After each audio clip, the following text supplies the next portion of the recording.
কোরআন হাদিস ছাড়াও যে বিজ্ঞান দর্শন আছে ওইটার জন্ম আমরা মুসলমানই দিয়েছি। মেডিকেল সায়েন্সের জনক কে? আবুল কাসেম জাহরাউই রাহমাতুল্লাহ। 30 খণ্ডে চিকিৎসা বিজ্ঞানের উপর কিতাব লিখে গেছে আজ থেকে 900 বছর আগে। প্রফেসর হিট্রি তার ইতিহাস বইতে বলেছে মেডিকেল সায়েন্সের জনক হচ্ছে আবুল কাসেম জাহরাউই, কিন্তু ইংরেজরা তার নাম পরিবর্তন করেছে, আবাকিস নাম দিয়েছে, পরিবর্তন করছে। আপনি যে প্লেন, হেলিকপ্টার, রকেট, স্পেস যান, এগুলোর জনক হচ্ছে আব্বাস বিন ফিরনাস, তার বাড়ি ছিল স্পেন। তিনিও 900 বছর আগে তার যন্ত্র আবিষ্কার করে স্পেনের সূর্য পর্বতের শৃঙ্গ থেকে গ্ল্যান্ডিং এর মাধ্যমে আকাশে ভেসেছেন। তার 600 বছর পর লিওনার্দো দা ভিঞ্চি প্লেনের নকশা করেছে। আজ থেকে 400 বছর আগে তুরস্কের তুর্কি বিজ্ঞানী ওসমানী খেলাফতের সময় নিজস্ব রকেটে 3 কিলোমিটার পর্যন্ত আকাশে উঠেছে, তারপর প্যারাশুটে নেমে এসেছে। ফসফরাস প্রণালী তারা পার হয়েছে গ্ল্যান্ডিং এর মাধ্যমে। এই সব কিছু যত বিজ্ঞানের শাখা প্রশাখা সব তা আবিষ্কার আমরাই করেছি। আমরা বাবা, তোমরা সন্তান। পশ্চিমারা যা কিছু শিখছো কোরআনপন্থীদের কাছ থেকেই শিখেছো। তোমরা বিজ্ঞান ও সভ্যতা মুসলমান যা দিয়েছে কিয়ামত চুম্বন করলেও ঋণ শোধ করতে পারবে না তোমরা। তোমাদের বিশ্ববিদ্যালয় হচ্ছে সন্ত্রাসের ফ্যাক্টরি। টিএসসির মোড়ে গেলেই দেখা যায় কোন সতী সাধ্বী মেয়ে তার চরিত্র সম্ভ্রম নিয়ে পার হতে পারে না। সেখানে তোমাদের বিশ্ববিদ্যালয়ে পড়ুয়া ছাত্ররা ভিক্ষুকের থালা থেকে পয়সা কেড়ে নেয়। বিশ্ববিদ্যালয় সন্ত্রাসী প্রোডাকশন করে, মাদ্রাসা প্রোডাকশন করে না। মাদ্রাসা বাংলাদেশের শ্রেষ্ঠ সন্তানগুলোকে উপহার দিচ্ছে জাতিকে। আধুনিক বিজ্ঞান এখন ক্লোনিং এর কথা বলে। ক্লোনিং কি বলে? ক্লোনিং হচ্ছে আপনার মানুষ যে সৃষ্টি হয়, তৈরি হয়, এটার একটা নিয়ম হচ্ছে যৌন প্রজনন, আরেকটা হচ্ছে অযৌন প্রজনন। স্বামী স্ত্রী একত্রিত হলে বাচ্চা আসে, এটা যৌন প্রজনন। আর ক্লোনিং হচ্ছে একজন পুরুষের দেহকোষ, এর ভিতরে যে ক্রোমোজোম থাকে, বুঝলেন? ক্রোমোজোমের ভিতরে যে ডিএনএ থাকে, DNA deoxy ribo nucleic acid, এই ডিএনএটা নিয়ে অন্য কোষের সাথে সংযুক্ত করে যখন সন্তান উৎপাদন করার চেষ্টা তারা করছে, ব্যর্থ হয়েছে, এটাকে বলে ক্লোনিং। কি বলে? ওরা আজকে ক্লোনের কথা বলতেছে, সফল হয় নাই। আল্লাহ তো হাওয়াকে তৈরি করছেন ক্লোনিং এর মাধ্যমে। আদম থেকে হাওয়া, যৌন প্রজননে না অযৌন প্রজনন? সুবহানাল্লাহ। আজকে বিজ্ঞান ক্লোনিং এর কথা বলে। ক্লোনিং এর কনসেপ্ট কোরআন শরীফে ১৫০০ বছর আগে এসেছে। আল্লাহ বলেছেন আমি আদম থেকেই হাওয়াকে তৈরি করছি, আর সেটা ছিল অযৌন প্রজননের মাধ্যমে। আদমের দেহকোষ থেকে আল্লাহ হাওয়াকে তৈরি করছেন। এখন তারা চেষ্টা করছে সেই ক্লোনিং এর মাধ্যমে মানুষ তৈরি করা যায় কিনা। তোমরা এখন থিওরিতে আসো, আল্লাহ ১৫০০ বছর আগে তা বলে দিচ্ছেন। কুমিল্লার ঘটনার পরে প্রথম সংবাদ সম্মেলনে আমি গভর্নমেন্টকে সতর্ক করেছি, আল্লাহর কালামের সাথে যারা বেয়াদবি করেছে তাদের সর্বোচ্চ শাস্তি মৃত্যুদণ্ড চাই। পাশাপাশি এই ঘটনায় আমাদের প্রতিবেশী কোনো শত্রুর হাত আছে কিনা তাও খতিয়ে দেখতে হবে। আমি যা বললাম তার প্রায় 1 মাস পর সরকার খুঁজে পেল ঘটনা তো তাই, ঠিক কিনা? আমরা গভর্নমেন্টের অকল্যাণ চাই না, কল্যাণ চাই। কোরআন হাদিস থেকে আমরা কথা বললে কখনো তাদের পক্ষে যায়, কখনো তাদের বিপক্ষেও যেতে পারে, ঠিক কিনা? সেটা ধৈর্যের সাথে শুনতে হবে যেন তারা সংশোধন হতে পারে, কল্যাণের পথে এগিয়ে যেতে পারে, ঠিক কিনা?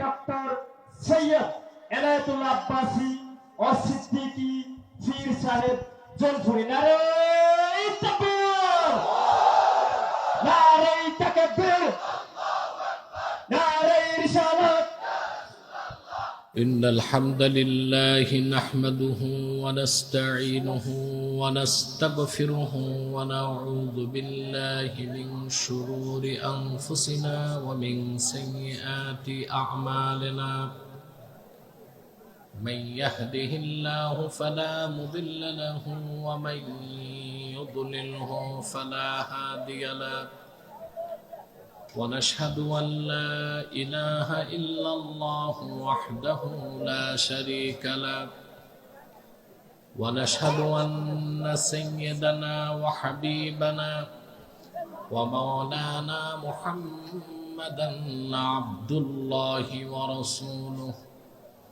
صلى الله عليه وعلى آله وصحبه وسلم الذي أكمل الله به قصر النبوة أي ختم الله به النبوة وحكم أن لا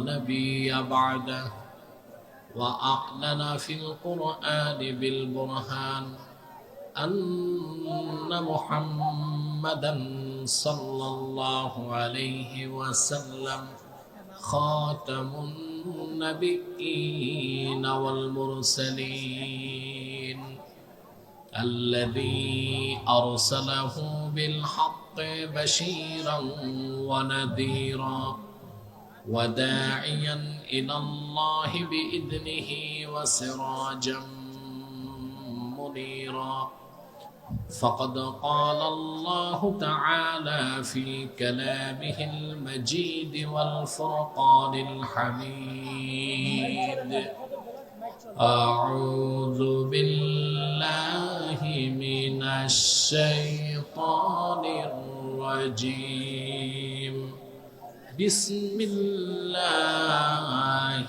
الرحمن الرحيم يا أيها الذين آمنوا اتقوا الله وكونوا مع الصادقين صدق الله العظيم وصدق رسوله النبي الكريم ونحن على ذلك من الشاهدين والشاكرين والحمد لله رب العالمين إن الله وملائكته يصلون على النبي يا أيها الذين آمنوا صلوا عليه وسلموا تسليما اللهم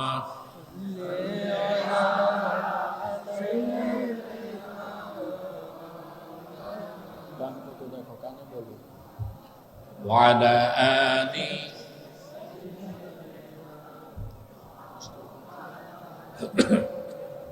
জবান ছেড়ে পড়ুন আল্লাহুম্মা সাল্লি আলা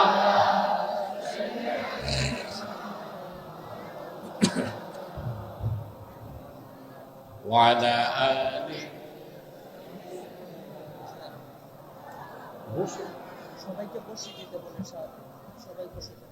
जहाँ रोज़े पाके खैरुल वरा है वह जन्नत नहीं है तो फिर और क्या है अल्लाहुम्मा सल्ली अला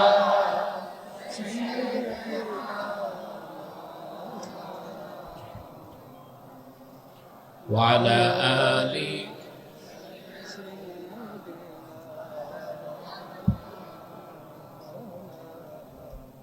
मदीने की हवा से जन्नती बू आती है खा के पाके मदीना में नूरे जन्नत चमकती है अल्लाहुम्मा सल्ले अला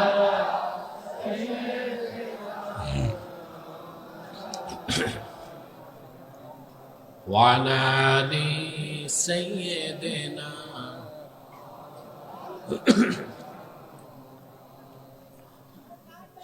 محمد رسول الله صلى الله عليه وسلم ختم الله به النبوة وحكم لا نبي بعده بلغ العلا بكماله حسنت جميع خصاله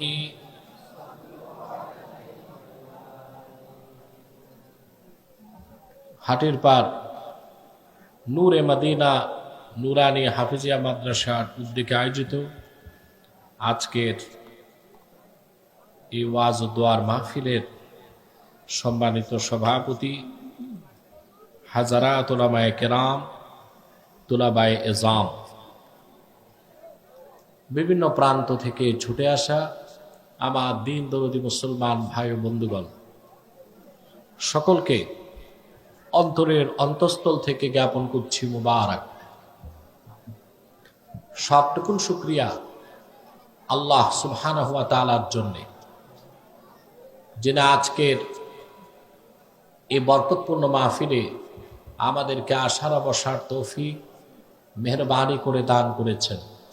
সেজন্য আসুন আমরা সকলে একবার অবনত চিত্তে হৃদয়ের আবেগ অনুভূতি উজাড় করে সমবেত কণ্ঠে বলি আলহামদুলিল্লাহ।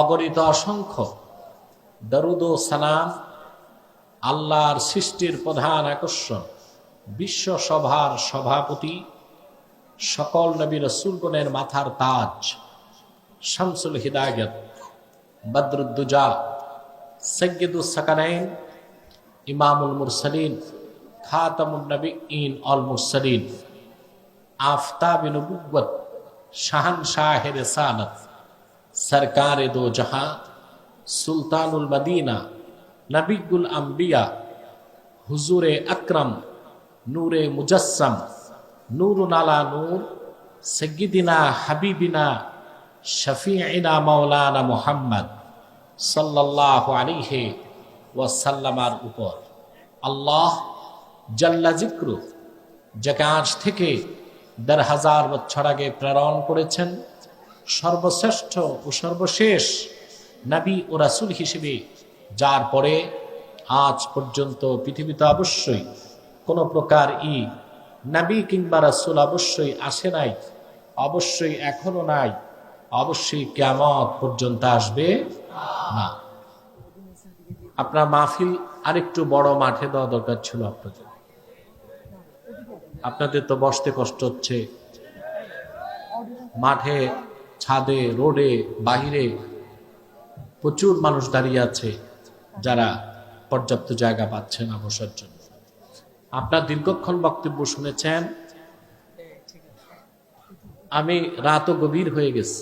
আপনারা জানেন যে আমি প্রত্যন্ত অঞ্চলে এখন রাতে প্রোগ্রাম করি না, দিনেই করি, কিন্তু আপনাদের প্রচন্ড টাকা যায় এবং আপনাদের আবেগ ও অনুভূতির কাছে আমার ইচ্ছা পরাজিত হয়েছে, আমাকে রাতেই আসতে হয়েছে। আমরা আজকে আপনাদের সামনে কোরআন কারীম সূরা তাওবা থেকে ১১৯ নম্বর আয়াত তেলাওয়াত করেছি। ইহকালীন কল্যাণ এবং পরকালীন মুক্তির জন্য একটি মাত্র আয়াতকে কেন্দ্র করেই আমরা কিছু কথা শুনব ইনশাআল্লাহ। যদি প্রশ্ন করা হয় একজন সফল মানুষকে, তার জবাব হচ্ছে পৃথিবীতে আল্লাহ যাকে কল্যাণ দিয়েছেন, পরকালে মুক্তি দিয়েছেন, সেই হচ্ছে সফল। এই পৃথিবীতে যারা নিজস্ব মন মস্তিষ্ক প্রসূত আদর্শ দিয়েছে, তন্ত্রমন্ত্র মতবাদ দিয়েছে, তাতে হয়তোবা কিছুটা ইহকালীন কল্যাণ খুঁজে পাওয়া গেল, সে আদর্শের অনুসরণে পরকালে কোনো মুক্তি নাই। ইহকালীন কল্যাণ, পরকালীন মুক্তির জন্য একমাত্র গ্যারান্টি দিতে পারে আল কোরআন কারীম। ঠিক কিনা বলে? প্রিয় সুধী, ভূমিকাতে প্রথম যে কথাটি বলবো, যে আল্লাহ তাআলা পৃথিবীর মানুষকে দুইটা ভাগে বিভক্ত করেছেন, দুইটি দল। একটি দল কোরআন কারীমের পক্ষে, আরেকটি দল আল্লাহর কোরআনের বিপক্ষে। মূলত তৃতীয় কোন দল আপনি খুঁজে পাবেন না। দল দুইটাই, একটি কোরআনের পক্ষে, আরেকটি কোরআনের। আল্লাহ তাআলা এদের সুন্দর দৃষ্টান্ত দিয়েছেন কোরআন শরীফে। আল্লাহ পাক বলেন, মাসালুল ফারিকাইনি কাল আ'মা ওয়াল আসাম্মি ওয়াল বাসীরি ওয়াস সামী'আ। আল্লাহ পাক বলেন, দুটো দল। একটি দল যারা চক্ষুষ্মান, দেখে, কানে শোনে, যারা কোরআনের পক্ষে। আরেকটি দল যারা কোরআনের বিপক্ষে। আল্লাহ পাক বলেন তারা অন্ধ, চোখ থাকতো অন্ধ, কপালটা মন্দ। আর সত্যের বাণী তাদের কর্ণ কুহরে পৌঁছে না, কান থাকতেও তারা বধির। বধির বুঝেন তো? বয়রা, ভাইরা না, বয়রা। আল্লাহ তাআলা আমাদের ভাগ্য সুপ্রসন্ন করেছেন যে আমরা কোরআনের পক্ষের দলে বসতে পেরেছি। এতে আমরা খুশি না বেজার? বেশি না কম? আমরা খুশি, আল্লাহ তাআলা খুশি, মাখলুকাত খুশি, ফেরেশতারা খুশি। বেজার শুধু শয়তান। শয়তান বেজার, শয়তানের চেলাচামুন্ডারও বেজার। শয়তানের সব চেষ্টা ব্যর্থতায় পর্যবসিত হয়েছে। একটা বাকি আছে, কিছুক্ষণ পরই তো আজকের মুনাজাত। আপনার কয়েক হাজার লোক একসাথে মুনাজাত করবেন, এত বড় মুনাজাত আপনার কিসমতে তো আর নাও হতে পারে। শয়তানের এখন একটি চেষ্টা, এই মুনাজাত থেকে আপনাদের বঞ্চিত করতে পারে কিনা। আমরা নেক নিয়ত করে অভিশপ্ত শয়তানের নাপাক গালে একটি চপেটা ঘাত করতে চাই। আমরা নিয়ত করছি কিছুক্ষণ পরে আজকের মুনাজাত করে গুনাহ মাফ করে নিষ্পাপ বেহেশতি আল্লাহওয়ালা হয়ে বাড়ি যেতে চাই। কারা কারা হাত তুলে আল্লাহ তাআলাকে দেখা। আল্লাহ তাআলা কবুল করুন, আল্লাহ তাআলা মঞ্জুর করুন। বলুন আল্লাহুম্মা আমিন। জোরে বলেন আল্লাহুম্মা আমিন। ইহকালীন কল্যাণ, পরকালীন মুক্তি, এটার গ্যারান্টি দিতে পারে কে? আমাদের ইহকালও লাগবে, পরকালও। আল্লাহ কি বলেছেন? শুধু আলেমরা, পীর সাহেব, মৌলবী, মোল্লারা মসজিদ আর খানকা নিয়ে থাকবে, মাদ্রাসায় থাকবে। বাকি দুনিয়াদারি আর ময়দান ছেড়ে দিবে বেঈমান, কাফের, মুশরিক, চরিত্রহীন, লম্পট, দুর্নীতিবাজদের হাতে। এটাই কি আল্লাহ বলছেন? আমার সমাজে যারা তথাকথিত সুশীল সমাজ, বুদ্ধিজীবী নামের বুদ্ধি প্রতিবন্ধী, আমি নাম দিছি তাদের বাংলাদেশে, তারা তো এটাই চায়। আলেম ওলামা পীর মাশায়েখ থাকবে, মসজিদ মাদ্রাসা খানকা নিয়ে বাহিরের জগতে কি হয় তা তো আমরা দেখব না। আল্লাহ মুসলমানকে দায়িত্ব দিয়েছেন, গোটা বিশ্ব মানবতার কল্যাণ করবে মুসলমান। ঠিক কিনা? আল্লাহ পাক কোরআন কারীমে বলেছেন, কুনতুম খায়রা উম্মাতিন উখরিজাত লিন-নাসি তা'মুরুনা বিল মা'রুফি ওয়া তানহাউনা আনিল মুনকার। উম্মতে মুহাম্মাদী, তোমরাই সর্বশ্রেষ্ঠ জাতি। তোমাদেরকে বের করা হয়েছে লিন-নাস, গোটা বিশ্ব মানবতার জন্য। বলেন সুবহান। সৎ কাজে আদেশ করবে তোমরা, অসৎ কাজে বাধা দিবে। অথবা আমরা হচ্ছি শুধু মানব কল্যাণে না, বিশ্ব কল্যাণে। ঠিক কিনা? এই জন্য সফল ব্যক্তি সেই যে কল্যাণ পাবে দুনিয়ায়, মুক্তি পাবে আখেরাতে। আর তা দিতে পারে একমাত্র কোরআন শরীফ। আর কারো পক্ষে দেওয়া সম্ভব, কোন তন্ত্রমন্ত্র মতবাদের পক্ষে দেওয়া সম্ভব নয়। আমাদের দুনিয়াও লাগবে, আখিরাতও লাগবে, ঠিক কিনা? কোরআন শরীফে খেয়াল করে দেখান তো, সবচেয়ে প্রিয় দোয়াটা আল্লাহ কি শিখাইছেন? রব্বানা আতিনা ফিদ দুনিয়া হাসানাতাও ওয়া ফিল আখিরাতি হাসানাতাও ওয়া কিনা আযাবান নার। পারেন এই দোয়া? পড়েন আমার সাথে, রব্বানা আতিনা ফিদ দুনিয়া হাসানাতাও ওয়া ফিল আখিরাতি হাসানাতাও ওয়া কিনা আযাবান নার। আল্লাহ তাআলা আমাদের শিখিয়েছেন, আমরা দোয়ায় বলি, হে আমাদের রব, তুমি আমাদেরকে দুনিয়ার হাসানা দাও। আগে দুনিয়া চাইতে বলেছেন, কি দাও? দুনিয়ায় হাসানা দাও, আখিরাতে হাসানা দাও, জাহান্নাম থেকে বাঁচাও। মুফাসসির তাফসীর লিখেন, এই পৃথিবীতে যে মুসলমানকে আল্লাহ তাআলা একজন সতী সাধ্বী নারী আর একটি প্রশস্ত বাড়ি দান করছেন, সে দুনিয়ার 16 আনা হাসানা পেয়ে গেছে। একজন সতী সাধ্বী নারী আর একটি প্রশস্ত বাড়ি, এই দুটো জিনিস আল্লাহ তাআলা যাকে দান করেছেন, সে দুনিয়ার কল্যাণ পেয়ে গেছে। আর আখিরাতের হাসানা হচ্ছে বিনা আযাবে ফার্স্ট চান্সে জান্নাত।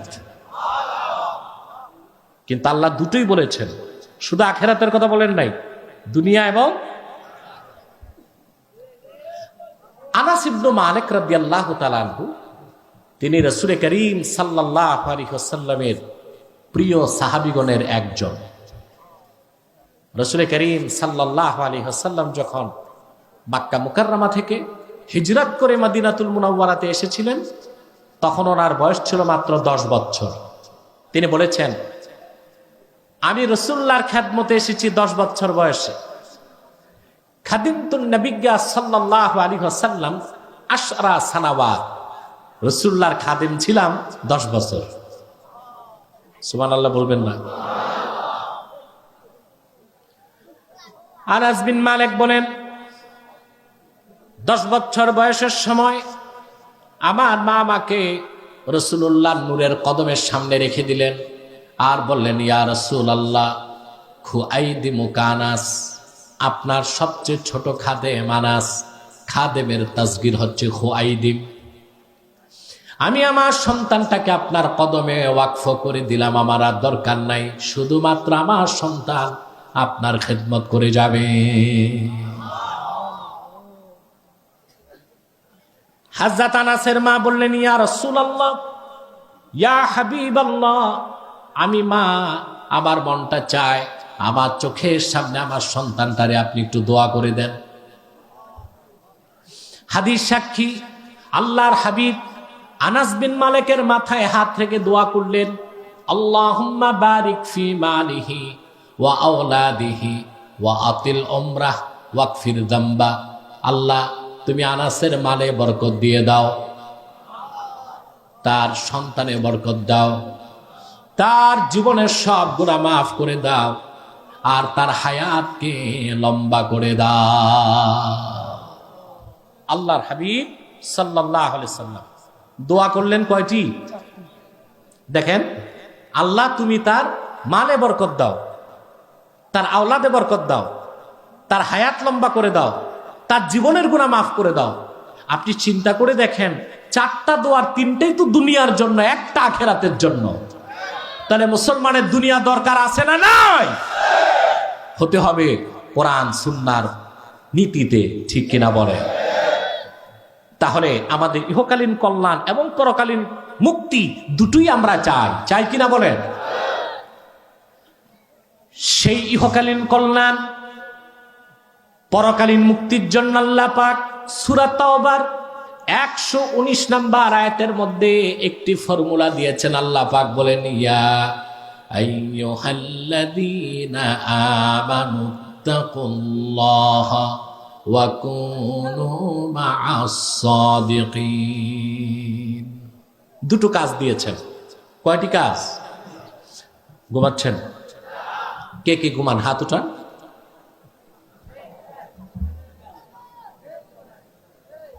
প্রিয় সুধী, আল্লাহ কাজ দিয়েছেন কয়টি? হে মুমিনগণ, বিশ্বাসীগণ, তোমরা আল্লাহকে ভয় করো। প্রথম নির্দেশ, ওয়াকুনু মা'আস সাদিকিন, আর সত্যবাদীদের সঙ্গী হও। অর্থাৎ সত্যবাদীদের নেতা বানাও, আল্লাহকে ভয় করো। কয়টা হুকুম? ভয় করতে হবে কাকে? নেতা মানতে হবে সত্যবাদী। এই দুইটা কাজ করবেন, ইহকালে কল্যাণ পাবেন, পরকালে চোখ বন্ধ করে আল্লাহর জান্নাত পেয়ে যাবেন। আমি এই দুটো বিষয় খুব সংক্ষেপে ব্যাখ্যা করছি। তার প্রথমটি হচ্ছে আল্লাহর ভয়। যে আল্লাহর ভয়টা, এটা একজন মানুষের, মুমিনের সর্বশ্রেষ্ঠ সম্পদ হচ্ছে তাকওয়া, আল্লাহর ভয়। এটা যখন তার অন্তরে জেগে উঠে, সে লোকটি সমস্ত অপরাধকে ছেড়ে দেয়, সে হয়ে যায় পরকালমুখী। আমরা ইহকালে থাকব, আমরাও দুনিয়াদারি করি, কাফের মুশরিকও দুনিয়াদারি করে। পার্থক্য কি? আমাদের দৈহিক যে এক্সিস্টেন্স, অস্তিত্বটা দুনিয়ায় থাকে, নজরটা আখেরাতে থাকে। আর কাফের মুশরিক, অবিশ্বাসী, সংশয়বাদী যারা, তারাও দুনিয়াদারি করে, কিন্তু তাদের দেহটাও দুনিয়ায়, নজরটাও দুনিয়ায়। তারা ইহজাগতিক। তারা কি?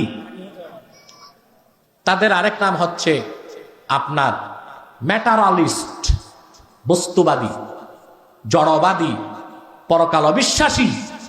আর আমরা মুমিনগণ ইহকালে সবকিছু করি, বিত্ত বৈভব, চাকরি বাকরি, সহায় সম্পদ, অর্থনীতি, সমাজনীতি, রাষ্ট্রনীতি, শিক্ষানীতি, সংস্কৃতি, প্রত্যেকটা সেক্টরে আমাদের পার্টিসিপেট আছে, কিন্তু আমাদের নজর হচ্ছে আখেরাতে। আমরা আখেরাতমুখী। আমরা কি?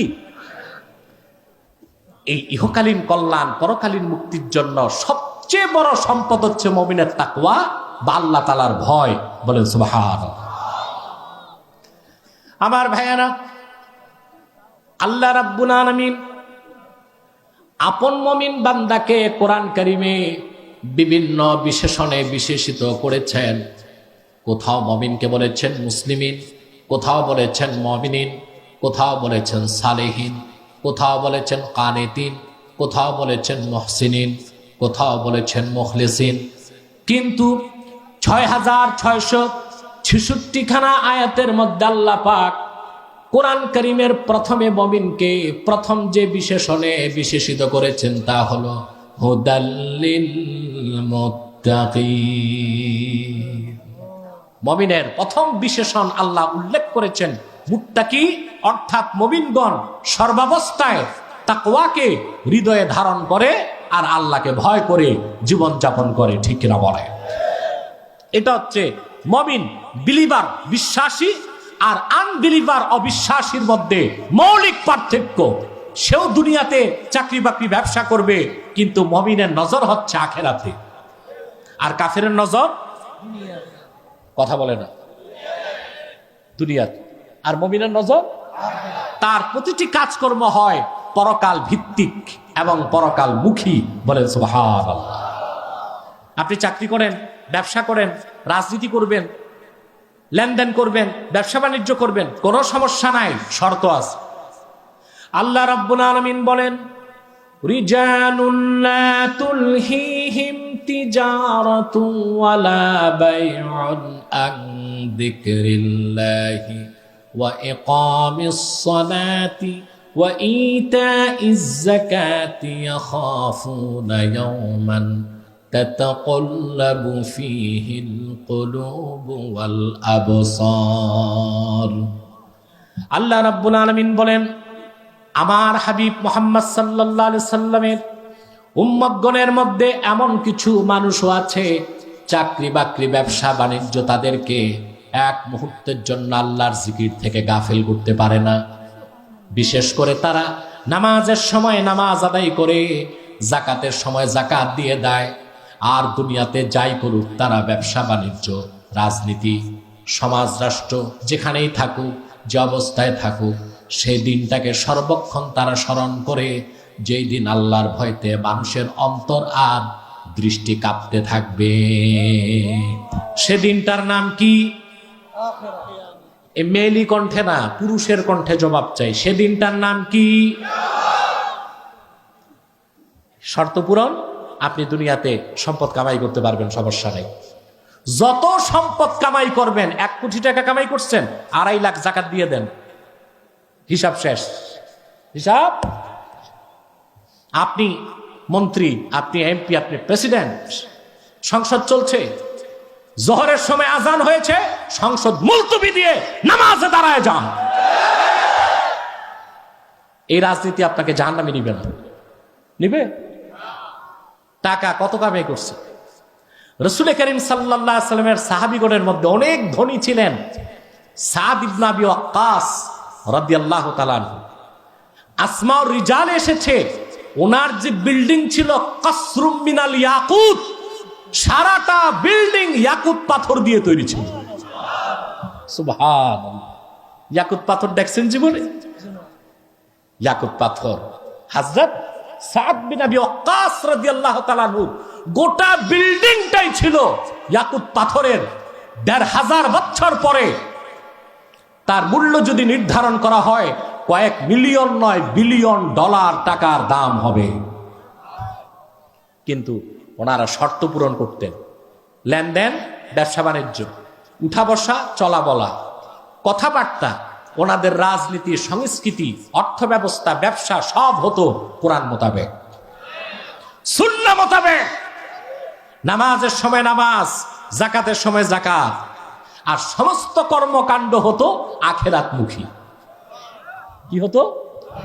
আর আমাদের তো হচ্ছে দুনিয়ামুখী। এই জন্য আমরা একটু টাকা কামাই করলে আঙ্গুল ফুলে কলা গাছ হইতেই নামাজ বাদ দেয়, তারপরে যাকাত বাদ দেয়, তারপর চুরি চামারি, সুদ ঘুষ, চাঁদাবাজি, দুর্নীতির মাধ্যমে গরিবের রক্ত শোষণ করে খায়। তার মূল কারণ হচ্ছে আখিরাতের বিশ্বাস না, আখিরাতের বিশ্বাস নাই। তাহলে এ স্লোগান দিচ্ছে কি সাদে না গাছে? কোথায়? সাদে। আমি তো দেখতে পাচ্ছি না মানুষ কোথায় কোথায় বসেছে। আমি গত সপ্তাহে গেলাম কুমিল্লায়, ওখানে মাঠে জায়গা না পেয়ে কিছু মানুষ গাছে বসছে। প্রিয় সুধী, আপনারা দেখলাম ছাদে বসছেন, এটা তো মোটামুটি বসার একটা ভালোই জায়গা, ভালো লাগে। ইসলাম আর ভালো লাগে না তখন, ঠিক কিনা? কারণ তার ভোগবিলাস আর তার সমস্ত অন্যায় কাজে কোরআন তাকে বাধা দেয়। সেজন্যই তো নাস্তিকরা, সংশয়বাদীরা, পরকালে অবিশ্বাসীরা শুধুই চায় আল্লাহর কোরআনের মতাদর্শ কিভাবে ঠেকানো যায়। কিন্তু আমি বহু আগেই ঘোষণা দিয়েছি, তা সম্ভব হবে না।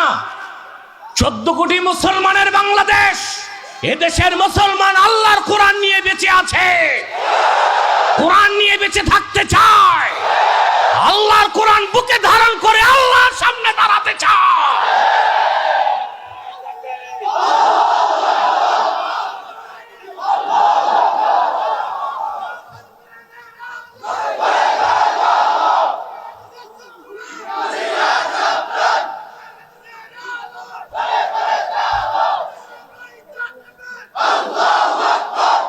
প্রিয় ভাই বন্ধুগণ, অতএব তাকওয়া, আল্লাহর ভয়, এটা অন্তরে আসতে হবে।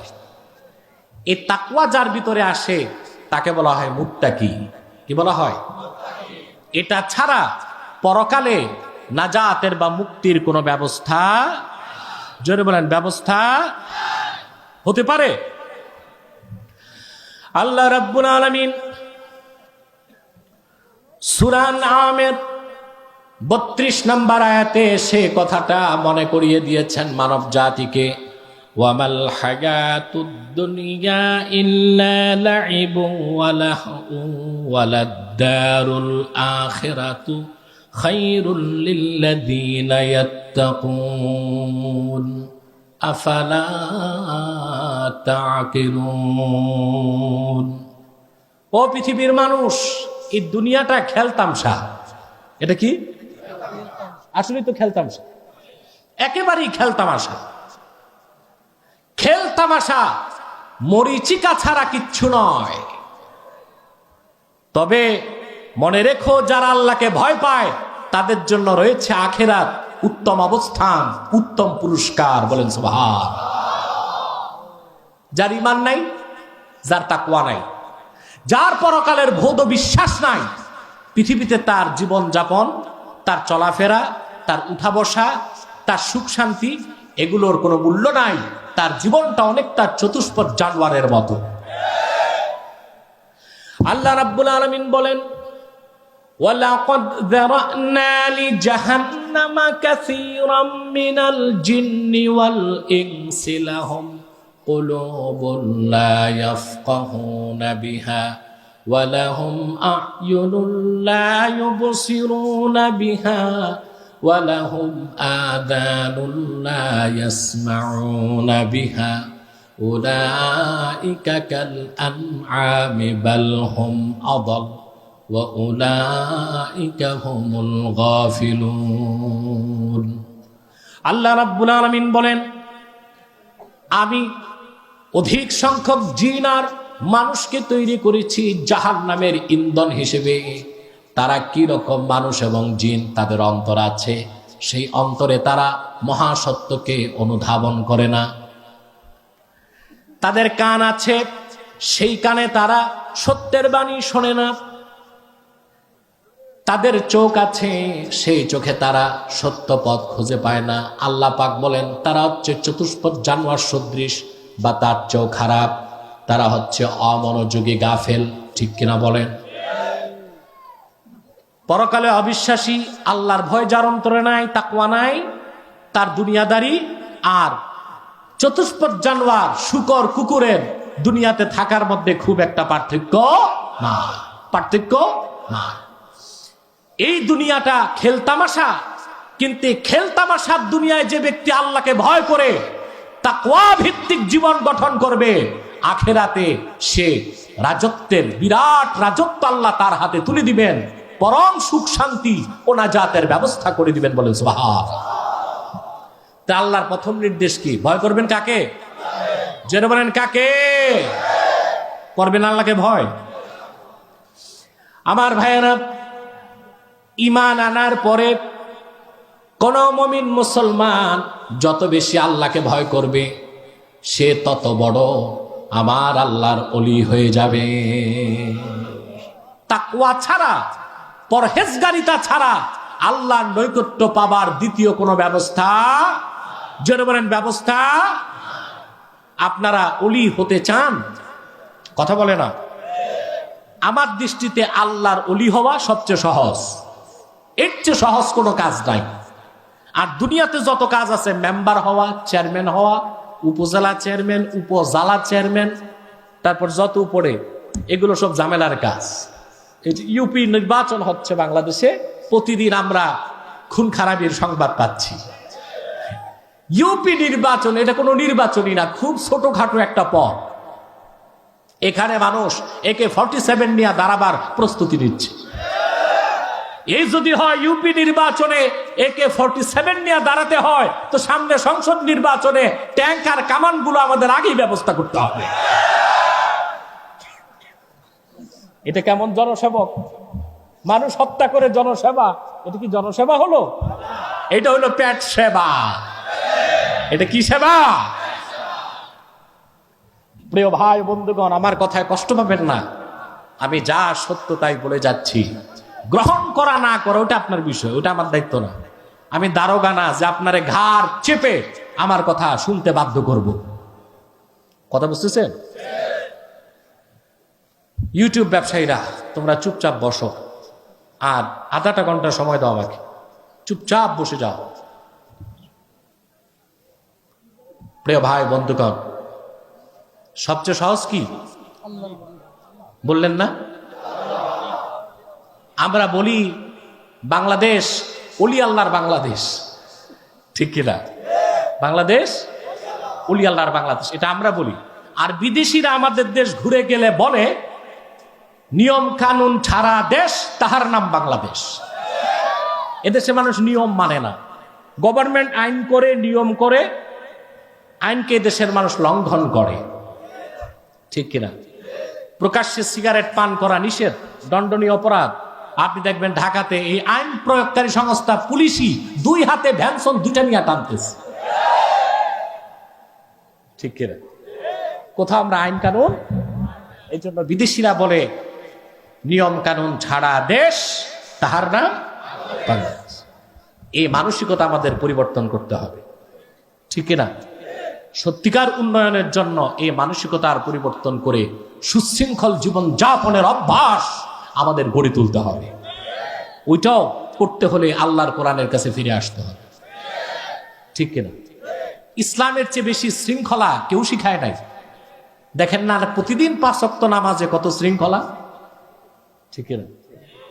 নির্ধারিত সময়ে আজান, মসজিদে গেলেন, কাতারে সব দাঁড়ায় গেলেন, কতটা সুশৃঙ্খল অবস্থান। ইমাম সাহেবের আগে রুকুতে যাওয়ার কোনো ক্ষমতা আপনার নাই, ঠিক কিনা? উনি সালাম ফিরাবার আগে বাইরে যে 2 কাপ চা খেয়ে আসবেন, ওই সুযোগ নাই। সুবহানাল্লাহ বলবেন না? তবে আমরা বাঙালিরা এত মূর্খ এবং অসভ্য হয়ে গেছে, আমরা মসজিদেও বিশৃঙ্খলা করি। শুক্রবার জুমার দিন দেখা যায় প্রত্যেকে মাতব্বর হয়ে যায় মসজিদে। উনি 2টা কথা বললেন, উনি 6টা কথা, উনি 8টা কথা। ইমাম সাহেব মনে করে কবি এখানে নিশ্চুপ, কথা না বলি। কথা বলতে গেলে ইমাম সাহেবের চাকরি থাকে কিনা তাতে যথেষ্ট সন্দেহ আছে, ঠিক কিনা? প্রিয় ভাই বন্ধুগণ, কথা বুঝতেছেন? তাহলে যে কথা বলছিলাম, আল্লাহর ওলি হওয়া সহজ। এটা ওলি আল্লাহর বাংলাদেশ, এটা সত্য। আমরা ওলিদেরকে যতটুকু ভালোবাসি, নিজেরা ওলি হবার চেষ্টা করি না। ওলি হতে বংশ লাগে, জোরে বলে, বংশ লাগে? মুমিন হিসেবে আদমের সন্তান প্রতিটি মানুষ হিসেবে সমান। আজকে কমিউনিস্টরা মানুষকে ধোঁকা দেয়, শ্রেণী বৈষম্যের অবসান চায়, বলে না ওরা? কেউ থাকিবে গাছতলা, কেউ থাকিবে 5 তলা, তা হবে না, তা হবে না, এটা স্লোগানই আছে। কিন্তু মজদুরের টাকা মেরে তারাই খাচ্ছে, কমিউনিস্টরা, সাম্যবাদীরা। এই বিশ্ব মানবতার মুক্তির জন্য সাম্যের জয়গান মুসলমান ছাড়া কেউ গাইতে পারে না। সাম্যের কথা কোরআন বলেছে। তারপর মর্যাদাটা কোথায় দিল ইসলাম? আল্লাহ পাক বলেন, ইয়া আইয়ুহান নাসু ইন্না খালাকনাকুম মিন যাকারিন ওয়া উনসা ওয়া জাআলনাকুম শুউবান ওয়া ক্বাবাইলা লিতাআরাফু ইন্না আকরামাকুম ইনদাল্লাহি আতকাকুম। আল্লাহ পাক বলেন, হে মানব জাতি, ইন্না খালাকনাকুম মিন যাকারিন ওয়া উনসা, তোমাদের সমস্ত মানুষকে আমি সৃষ্টি করেছি একজন মানব থেকে, আরেকজন মানবী থেকে, একজন পুরুষ থেকে, আরেকজন মহিলা থেকে। পুরুষটার নাম কি জোরে বলেন? মহিলাটার নাম কি? হাওয়া না হাওয়া? হাওয়া না, হাওয়া তো বাতাস। হাওয়া সুম্মিয়াত হাওয়া হাওয়া লিআন্নাহা খুলিকাত মিনাল হায়্য। জীবিত আদম থেকে তার স্ত্রীকে আল্লাহ তৈরি করছেন। জীবিতকে আরবিতে বলে হাইয়ুন, এই হাইয়ুন থেকে তার নাম হয়ে গেছে হাওয়া। বলেন সুবহান। কোরআন শরীফের আরেক জায়গায় আল্লাহ তাআলা এটা বলেছেন, ইয়া আইয়ুহান্নাসুত্তাকু রাব্বাকুমুল্লাযী খালাকাকুম মিন নাফসিন ওয়াহিদা ওয়া খালাকা মিনহা যাওজাহা ওয়া বাথা মিনহুমা রিজালান কাসীরান ওয়া নিসা। এখানে বিজ্ঞানের বিরাট একটি তথ্য আল্লাহ বিশ্ববাসীকে দিয়েছে। আপনারা সবসময় মনে রাখবেন, বিজ্ঞান থেকে কোরআন অনেক উপরে। বিজ্ঞান দিয়ে আমার বিজ্ঞান ভিত্তিক আলোচনাগুলো আব্বাসী টিভি লিমিটেডে দেখবেন। আপনারা তো জানেন, আমার সাথে এ পর্যন্ত অনেক নাস্তিক বাহাস করেছে। প্রত্যেকটা ডিবেটে তারা শোচনীয় পরাজিত হয়েছে, কারণ আমি হচ্ছি কোরআনপন্থী, তারা হচ্ছে বিজ্ঞানপন্থী। আল্লাহর কোরআনের খাদেমের কাছে বিজ্ঞানের গোলামরা পরাজিত হবেই, এটাই তো সত্য কথা। আমি তাদের বিজ্ঞান দিয়েই তাদেরকে আটকেছি আল্লাহর রহমত। এই যে দেখেন আল্লাহ বিজ্ঞানের কত বড় তথ্যটা দিলেন। আপনারা জানেন আধুনিক বিজ্ঞান এখন ক্লোনিং এর কথা বলে। ক্লোনিং কি বলে? ক্লোনিং হচ্ছে আপনার মানুষ যে সৃষ্টি হয়, তৈরি হয়, এটার একটা নিয়ম হচ্ছে যৌন প্রজনন, আরেকটা হচ্ছে অযৌন প্রজনন। স্বামী স্ত্রী একত্রিত হলে বাচ্চা আসে, এটা যৌন প্রজনন। আর ক্লোনিং হচ্ছে একজন পুরুষের দেহকোষ, এর ভিতরে যে ক্রোমোজোম থাকে, বুঝলেন? ক্রোমোজোমের ভিতরে যে ডিএনএ থাকে, DNA deoxy ribo nucleic acid, এই ডিএনএটা নিয়ে অন্য কোষের সাথে সংযুক্ত করে যখন সন্তান উৎপাদন করার চেষ্টা তারা করছে, ব্যর্থ হয়েছে, এটাকে বলে ক্লোনিং। কি বলে? ওরা আজকে ক্লোনের কথা বলতেছে, সফল হয় নাই।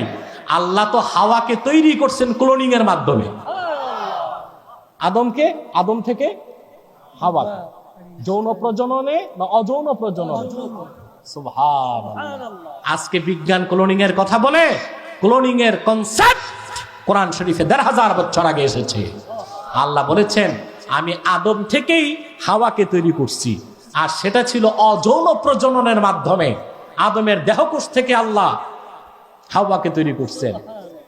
এখন তারা চেষ্টা করছে সেই ক্লোনিং এর মাধ্যমে DNA deoxy ribo nucleic acid এটা দিয়ে আরেকটা ওই আপনার পুরুষের, বুঝলেন, স্পার্ম এবং ওভাম, আপনার পুরুষের শুক্রাণু এবং মহিলার ডিম্বাণু।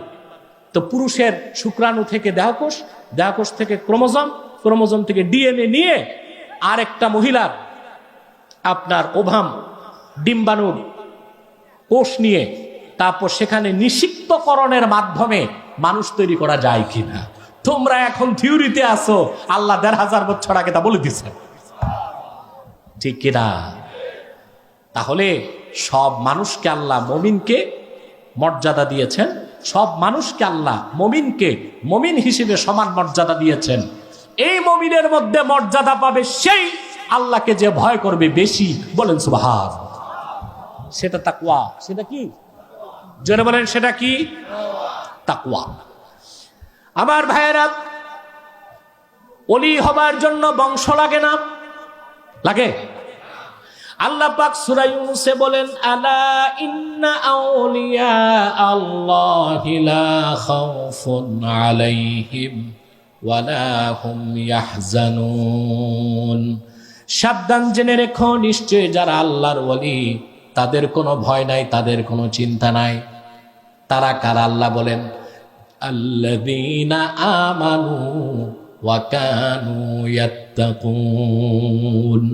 যারা ঈমান এনেছে আর আল্লাহকে ভয় করেছে, তারা প্রত্যেকেই আল্লাহর ওলি হয়ে গেছে, বলেন সুবহানাল্লাহ। আল্লাহর ওলি হতে চান? জোরে বলতে হবে। ঈমান তো আছে, আছে। এখন লাগবে কি? ময়দান থেকে আওয়াজ চাই, কি লাগবে? তাকওয়া। ওই তাকওয়াটা কোথায় থাকে? আমরা কিন্তু তাকওয়া বুঝি না, মুত্তাকি চিনি না। আমরা মনে করি লম্বা দাড়ি, লম্বা টুপি, লম্বা জুব্বা, বড় পাগড়ি, উনি বড় দরবেশ, বড় মুত্তাকি নাকি? দাড়ি, টুপি, জুব্বা, কুর্তা লাগবে, তবে এটা লেবাসুত তাকওয়া, এটা তাকওয়ার ইউনিফর্ম, তাকওয়ার পোশাক। মূল তাকওয়াটা কোথায় দেখান? আচ্ছা বলেন তো ভাই, আগে চাকরি না আগে ড্রেস? র্যাপিড অ্যাকশন ব্যাটালিয়ন র্যাবে চাকরি নাই, র্যাবের পোশাক পরে হাঁটতেছেন বাজারে, পুলিশ ধরলে 14 বছর জেল, কারণ আপনি ভণ্ড, আপনার র্যাবের চাকরি নাই, র্যাবের পোশাক পরছে। তো যে লোকটার ঈমান নাই, তাকওয়া নাই, আল্লাহর ভয় নাই, কিন্তু রবীন্দ্রনাথের মতো লম্বা দাড়ি আছে নাভি পর্যন্ত, পাগড়ি লাগায়, জুব্বা লাগায়, ওই লোকটা কি অলি কুতুব দরবেশ তো দূরে থাক, সে তো মুসলমানই হয়নি, সে ভণ্ড। সে কি? আমার বাংলাদেশে এইরকম ভণ্ড আছে না নাই? আছে। পীর আলীর নামে বাংলাদেশে ভণ্ডামি হচ্ছে। আমি দেখেছি বাংলাদেশে পীর আলীর নামে সবচেয়ে বেশি ভণ্ডামি বাংলাদেশে হচ্ছে। পীর সাহেবের কাছে গেলে দেখবেন কিচ্ছু নাই, ঈমান নাই, তাকওয়া নাই, সুন্নতের কোনো চর্চা নাই। বুঝলেন? আগে পরে নাম আছে 53টা। আপনার উমদাতুল আরিফিন, জুবদাতুল কারিন, সৈয়দুল মাসাকিন, হযরতুল হাজ, মাথায় বড় তাজ, ঠিক কিনা? তারপর তার নাম, তারপরে তার দরবার সাজিয়ে বসে আছে। শরীয়তের কোনো পাবন্দি নাই, নামাজ নাই, সুন্নতের চর্চা নাই, সেখানে আছে নাচানাচি, লাফালাফি, ঠিক কিনা? জিকিরের নামে ভণ্ডামি, জিকিরের নামে এসব পীর, তাতে সমস্যা নাই, সন্দেহ নাই। পীরও দুই প্রকার, এক প্রকার রাহমানি পীর, আরেক প্রকার শয়তানি পীর। এটা কোন পীর? জোরে বলেন। এসব থেকে দূরে থাকবেন, পারবেন তো ইনশাআল্লাহ? কেন বললাম? গত 15 দিন আগে দেখলাম এইসব পীর সাহেবরা হিন্দু ব্রাহ্মণদের সাথে একটা প্রোগ্রাম করতেছে, একই সাথে ব্রাহ্মণদের সাথে প্রোগ্রাম করছে। হ্যাঁ, বাংলাদেশে যারা হিন্দু আছে, বৌদ্ধ আছে, খ্রিস্টান আছে, তাদের নিরাপত্তা দেবার দায়িত্ব আমাদের। তারা নিজেরাও যদি বিদেশি কোনো ইন্টেলিজেন্ট ব্রাঞ্চের কাছে মাথা বিক্রি করে বাংলাদেশকে অশান্ত করতে চায়, সেটাও এদেশের মুসলমান ছাড় দিবে না। কুমিল্লার ঘটনার পরে প্রথম সংবাদ সম্মেলনে আমি গভর্নমেন্টকে সতর্ক করেছি, আল্লাহর কালামের সাথে যারা বেয়াদবি করেছে তাদের সর্বোচ্চ শাস্তি মৃত্যুদণ্ড চাই। পাশাপাশি এই ঘটনায় আমাদের প্রতিবেশী কোনো শত্রুর হাত আছে কিনা তাও খতিয়ে দেখতে হবে। আমি যা বললাম তার প্রায় 1 মাস পর সরকার খুঁজে পেল ঘটনা তো তাই, ঠিক কিনা? আমরা গভর্নমেন্টের অকল্যাণ চাই না, কল্যাণ চাই। কোরআন হাদিস থেকে আমরা কথা বললে কখনো তাদের পক্ষে যায়, কখনো তাদের বিপক্ষেও যেতে পারে, ঠিক কিনা? সেটা ধৈর্যের সাথে শুনতে হবে যেন তারা সংশোধন হতে পারে, কল্যাণের পথে এগিয়ে যেতে পারে, ঠিক কিনা? তাহলে তাকওয়া চান, আল্লাহর ভয় অন্তরে রাখবেন, সর্বাবস্থায় আল্লাহ তাআলাকে ভয় করবেন, পারবেন তো ইনশাআল্লাহ? আল্লাহর ভয় যখন অন্তরে থাকবে, আপনার দ্বারা সুদ, ঘুষ, নামাজ ছেড়ে দেওয়া, জেনা, বেবিচার এগুলো সম্ভব হবে না। নেশা, পানি এগুলো সম্ভব হবে না। দুর্নীতি, চাঁদাবাজি এগুলো সম্ভব। তাকওয়া ভিত্তিক জীবন যাপনই আমাদের সুখ শান্তি দিতে পারে, কল্যাণ দিতে পারে, ঠিক কিনা?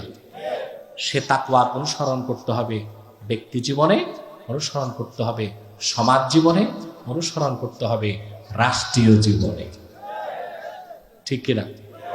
আপনি দেখুন, আমাদের দেশে এখন সবচেয়ে বড় সামাজিক ক্রাইসিস হচ্ছে নেশা।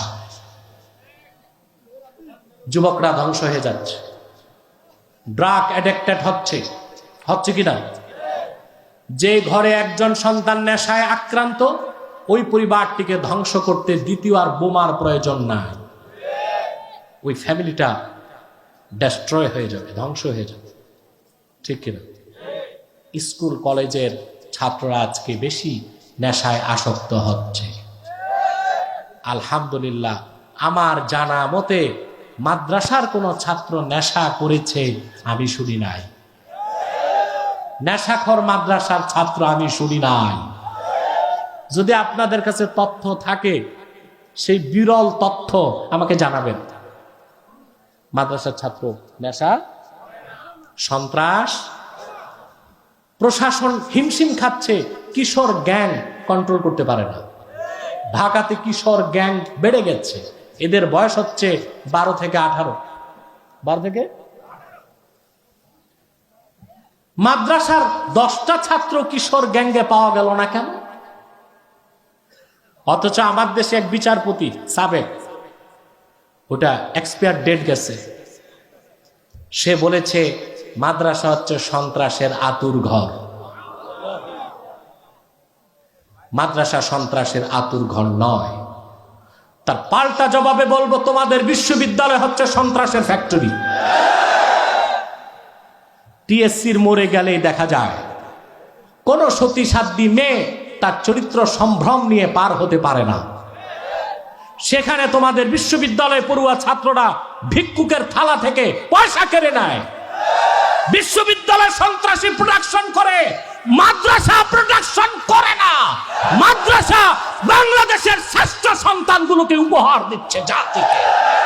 নারায়ে তাকবীর, আল্লাহু আকবার, নারায়ে রিসালাত, ইয়া রাসূলুল্লাহ, আল কুরআনের আলো। সেজন্য বলি আমার ভাইয়েরা, শুধুমাত্র আইন দিয়ে, প্রশাসন দিয়ে, পুলিশ দিয়ে আপনি সুন্দর সমাজ আশা করতে পারেন না। একটি সন্ত্রাস মুক্ত, সহিংসতা মুক্ত, নেশা মুক্ত একটি সুন্দর বাংলাদেশ যদি চান, প্রতিটি যুবককে তাকওয়ার শিক্ষায় দীক্ষিত করতে হবে, তাকওয়াবান বানাতে হবে, পরকালমুখী করতে হবে। পরকালমুখী কি দুনিয়া বাদ দেওয়া? এটার ব্যাখ্যা তো শুরুতেই দিলাম। প্রত্যেক যুবককে আপনি শিক্ষার মাধ্যমে তার অন্তরে আল্লাহর ভয়টা জাগায় দেন।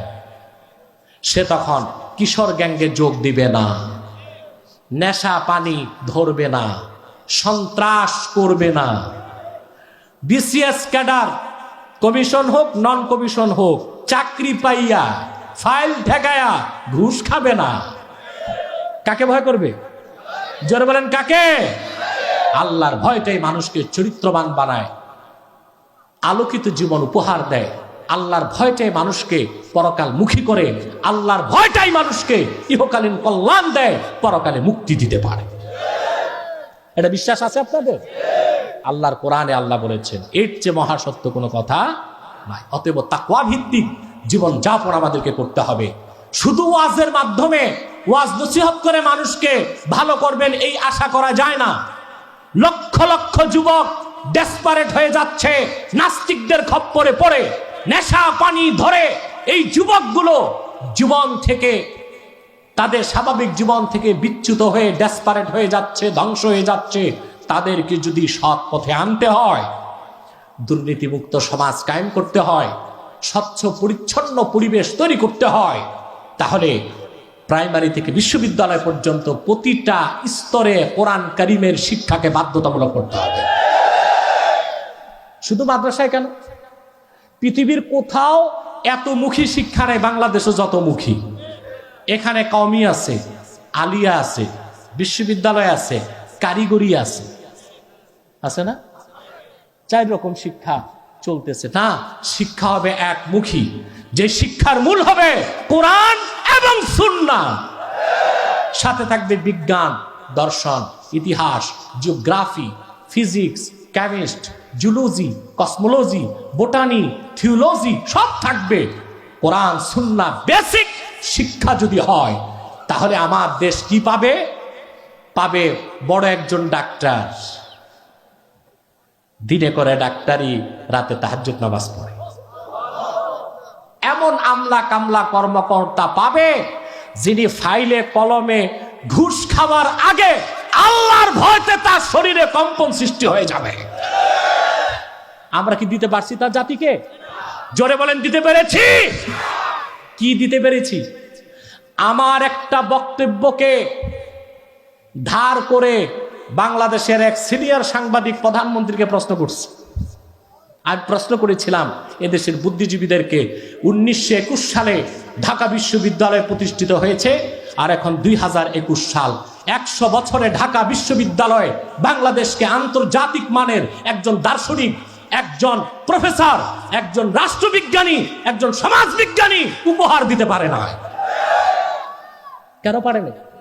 যারাই উচ্চশিক্ষিত হচ্ছে তাদের ক্যামব্রিজ যেতে হয়, অক্সফোর্ড যেতে হয়, ঠিক কিনা? সাংবাদিক, নাম বলবো না, এই সাংবাদিক একবার আমার সাথে বিতর্কে এসেছিল, আলহামদুলিল্লাহ সে মেনে নিছে সব। তিনি আবার প্রধানমন্ত্রীকে প্রশ্ন করেছেন, এই প্রশ্নটা আমারও, কেন দিতে পারলাম না? ভালো মানুষগুলো তৈরি হচ্ছে না কেন? আমাদের শিক্ষা ব্যবস্থা বহুমুখী, আমাদের শিক্ষা ব্যবস্থা হতে হবে একমুখী। শিক্ষার মূল হবে কোরআন এবং সুন্নাহ, সাথে থাকবে বিজ্ঞান, অর্থনীতি, দর্শন, সমাজ, আপনার বোটানি, মহাকাশ বিজ্ঞান, জ্যোতির্বিজ্ঞান, চিকিৎসা বিজ্ঞান, সব থাকবে। কোরআন হাদিস ছাড়াও যে বিজ্ঞান দর্শন আছে ওইটার জন্ম আমরা মুসলমানই দিয়েছি। মেডিকেল সায়েন্সের জনক কে? আবুল কাসেম জাহরাউই রাহমাতুল্লাহ। 30 খণ্ডে চিকিৎসা বিজ্ঞানের উপর কিতাব লিখে গেছে আজ থেকে 900 বছর আগে।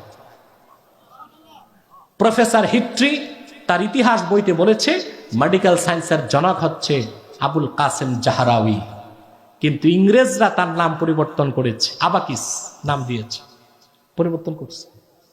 আপনি যে প্লেন, হেলিকপ্টার, রকেট, স্পেস যান, এগুলোর জনক হচ্ছে আব্বাস বিন ফিরনাস, তার বাড়ি ছিল স্পেন।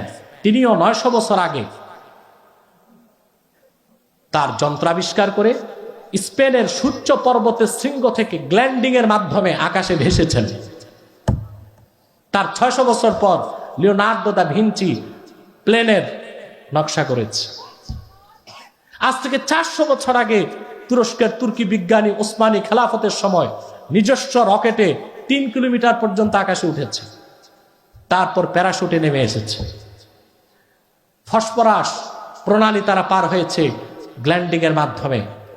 এই সব কিছু, যত বিজ্ঞানের শাখা প্রশাখা, সব তা আবিষ্কার আমরাই করেছি। আমরা বাবা, তোমরা সন্তান। পশ্চিমারা যা কিছু শিখছো কোরআনপন্থীদের কাছ থেকেই শিখেছো। তোমরা বিজ্ঞান ও সভ্যতা মুসলমান যা দিয়েছে, কে পা চুম্বন করলেও ঋণ শোধ করতে পারবে না তোমরা। অতএব আমাদের শিক্ষা ব্যবস্থার প্রতিটা স্তরে আল্লাহর কোরআনের শিক্ষাকে বাধ্যতামূলক করলেই আমাদের মধ্যে আর দ্বন্দ্ব থাকবে না। যিনি আমলা তিনি ইমাম সাহেব হতে পারবে। কি হতে পারবে? জোরে বলে, ইমাম সাহেব হতে পারবে। মন্ত্রী যিনি ক্যাবিনেটে সভাপতিত্ব করবে তিনি বড় মসজিদে খুতবা দিবে। কি দিবে? খুতবা দিবে। এখন যারা নেতা হয়, আমলা হয়, কামলা হয়, ওনারা তো নিজেও জানে না জোহর নামাজ মোট কয় রাকাত, ঠিক না? অজুর ফরজ কয়টা, গোসল কেন ফরজ হয় খবরই নাই। ব্যতিক্রম কিছু আছে, তাজুল ইসলাম সাহেব একটু জ্ঞান বুদ্ধি রাখে, ইসলাম সম্পর্কে নলেজ আছে ওনার।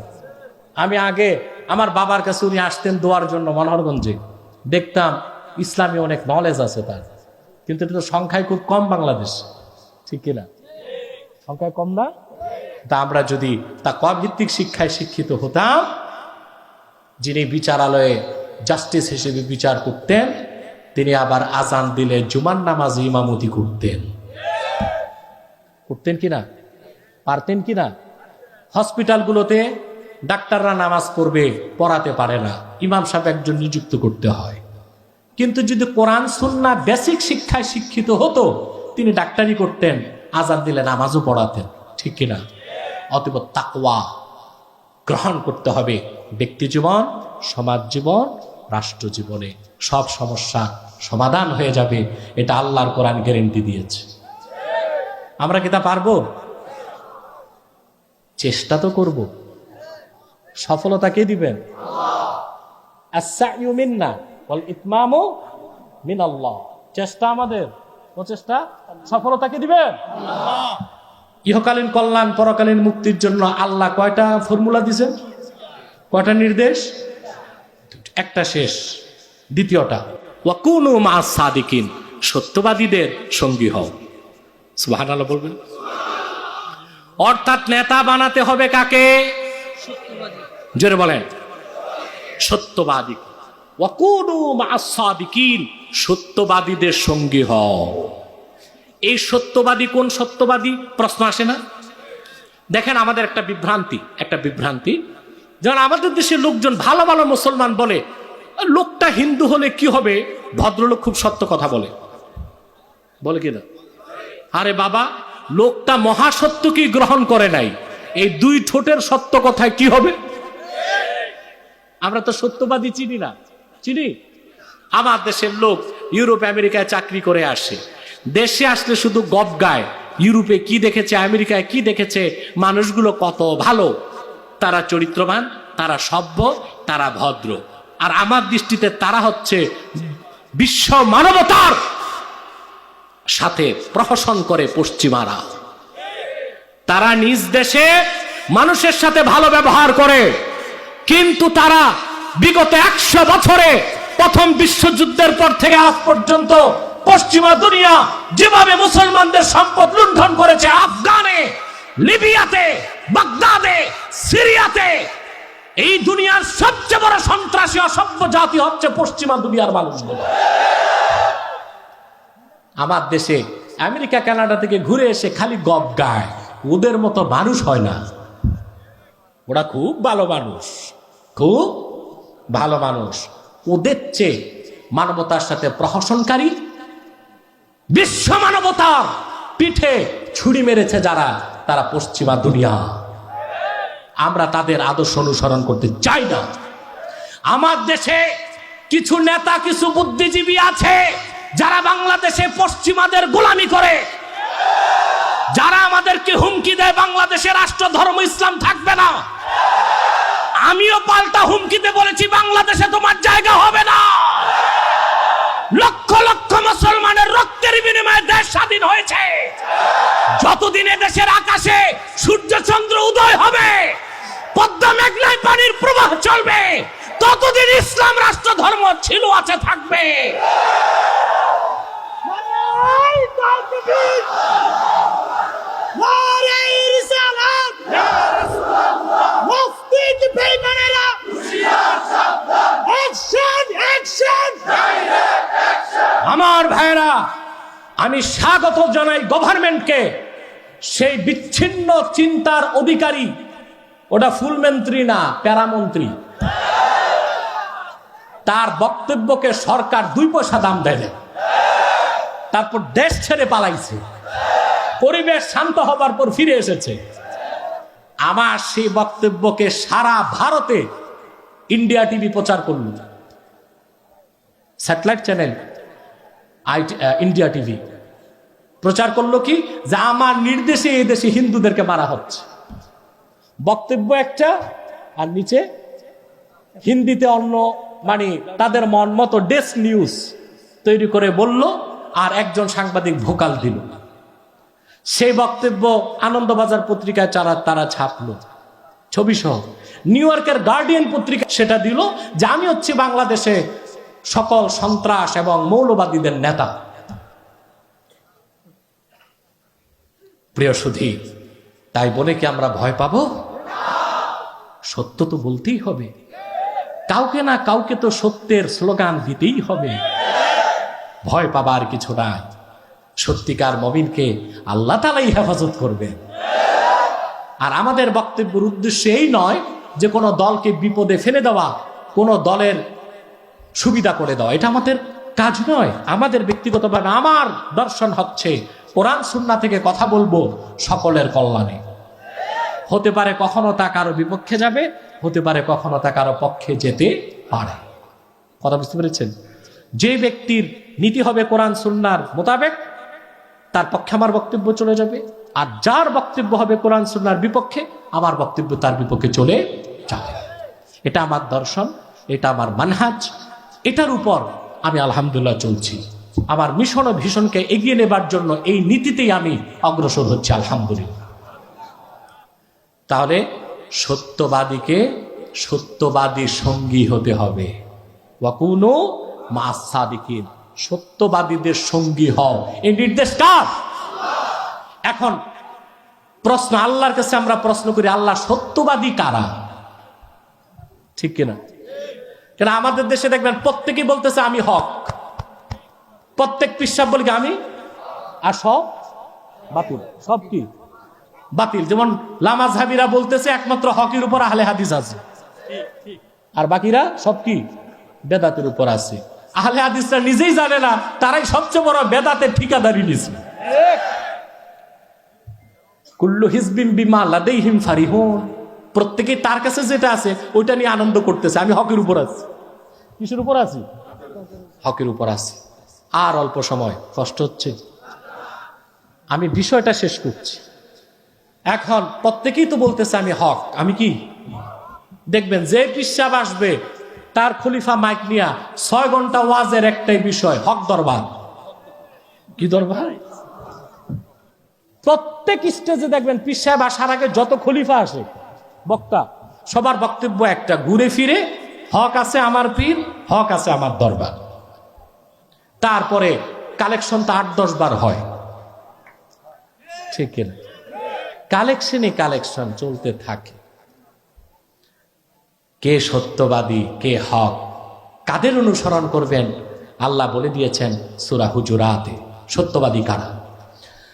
আল্লাহ রাব্বুল আলামিন বলেন, ইন্নামাল মুমিনুনা আল্লাযীনা আমানু বিল্লাহি ওয়া রাসূলিহি থুম্মা লাম ইয়ারতাবু ওয়া জাহাদু বিআমওয়ালিহিম ওয়া আনফুসিহিম ফি সাবিলিল্লাহি উলাইকা হুমুস সাদিকুন। সূরা তাওবায় 119 নম্বর আয়াতে আল্লাহ তাআলা বলেছেন, সত্যবাদীদের সঙ্গী হও। সত্যবাদী কারা সেই ব্যাখ্যা আল্লাহ সূরা হুজুরাতে দিলেন। নিশ্চয় পরিপূর্ণ মুমিন তারা যারা ঈমান এনেছে আল্লাহর উপর, ঈমান এনেছে মুহাম্মদ সাল্লাল্লাহু আলাইহি ওয়াসাল্লামের উপর। সুম্মা লাম ইয়ারতাবু, অতঃপর ঈমানের কোনো বিষয়ে সন্দেহ রাখলো না, ঈমানটা পরিপূর্ণ হয়ে গেল। ওয়া জাহাদু বিআমওয়ালিহিম ওয়া আনফুসিহিম ফি সাবিলিল্লাহি উলাইকা হুমুস সাদিকুন। তারপর জানমাল নিয়ে আল্লাহর দিন কায়েমের জন্য আল্লাহর পথে জিহাদ করে তারাই সত্যবাদী, তারাই সাদিকুন, তাদের অনুসারী হয়ে যায়। সত্যবাদী কারা পেয়েছেন? প্রথম লাগবে ঈমান। প্রথম কি? 2 নাম্বার, ঈমান হতে হবে সন্দেহ মুক্ত, পরিপূর্ণ ঈমান। 3 নাম্বার, ওই ব্যক্তি তার জানমালকে উৎসর্গ করবে আল্লাহর দিন কায়েমের জন্য, প্রতিষ্ঠার জন্য। এই 3 শর্ত যার মধ্যে আছে আল্লাহ বলেছেন সে সাদিকুন, সে সত্যবাদী। আল্লাহ বলেছেন ওয়াকুনু মা সাদিকিন, সত্যবাদীদের সঙ্গী হয়ে যাও। আমার ভাইয়েরা, বাংলাদেশে আলেম সমাজ এখন নিরাশ হয়ে গেছে। কত আর মার খাবো, কত আর নির্যাতন হবে? আত্মসমালোচনা করুন। কেন মার খান, কেন নির্যাতন হয়, কেন নিপীড়ন হয়?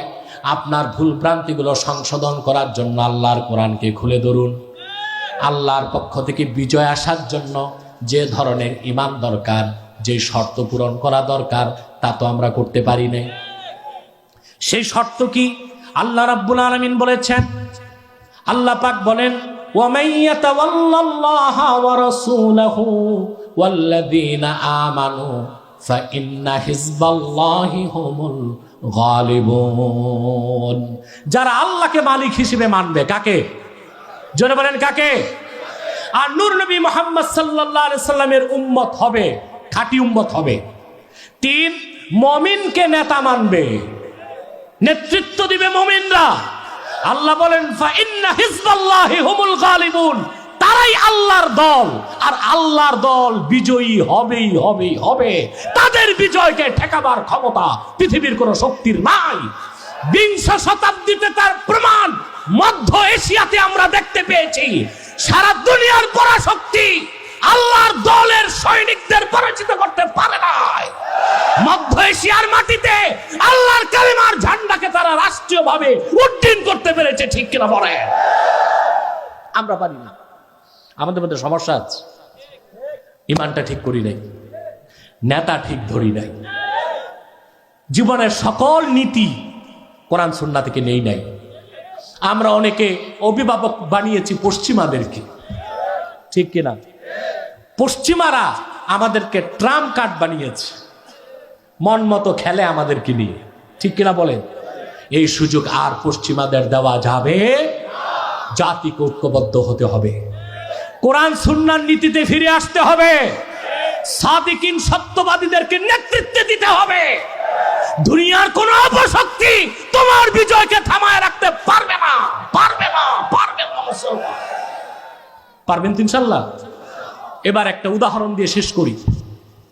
একটা বাস চট্টগ্রাম যাবে কুমিল্লা থেকে, খুব দামি বাস। বাস কি দামি বাস? এটা কিছু এখন কমফোর্টেবল বাস চলে আপনাদের ঢাকা চিটাং রোডে, চলে না? তারা দাবি করে বিমানের আরাম পাওয়া যায়, ডায়লগ দেয় তারা সড়ক পথে বিমানের ছোঁয়া। অবশ্য আমি দেখেছি যে বাসের দরজা জানালা নাই, লক্কর চক্কর, এটার পিছু লেখা আছে সড়ক পথে বিমানের ছোঁয়া। লিখতে কি ঠিক কিনা?